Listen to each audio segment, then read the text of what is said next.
Hi everyone, it's Sandra from the Inspired Keyboardist, and today somebody asked me how I train my ears such that I can recognize the key of a song straight away. Well, here's the news. I'm not perfect pitched at all. I'm very much relative pitched, and I do need to have a keyboard to press around and figure out the key before I know what key a song really is. So step one is I will utilize solfege, which is do, re, mi, fa, sol, la, ti, do. And I'll try to recognize the do, which is the home note, which is the tonic note, some people might call it, the very first note of the scale degree. And I'll try to find the do as quickly as I can. And usually that will require me listening to a little bit of the song. So let's pretend I'm trying to find the key of this song, which is Hillsong's Broken Vessels. Okay, so at about this point I can tell from the electric guitar riff, is probably the do.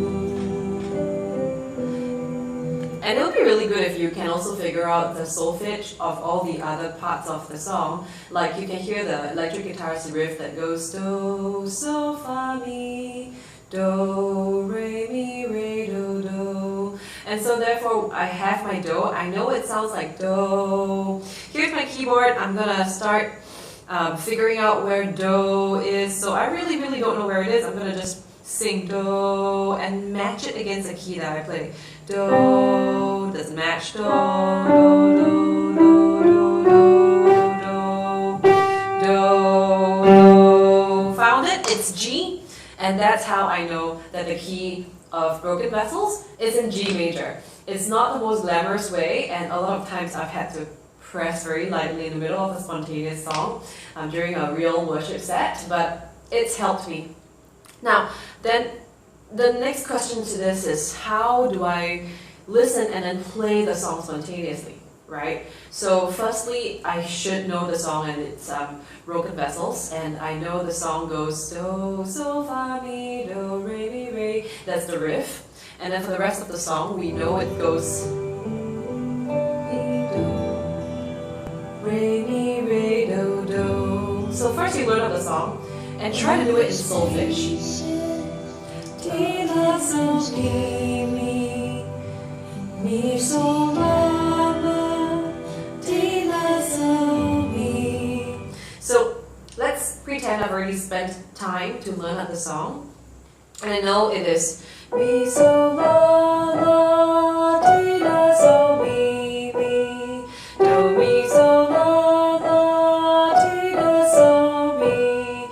And the best thing about solfege is that it's transferable, because once you have the formula of the song in the form of mi, sol, la, la, ti, la, so, mi, mi, or perhaps you learn it in the form of a Nashville number system, which is 3, 5, 6, 6, 7, 6, 5, 3, 3. You can transfer it to any key ever. So let's just say the worship leader wants you to play in the key of G major, and that's easy because it's the original recording. And mi, sol, la, la, ti, la, so, mi, mi.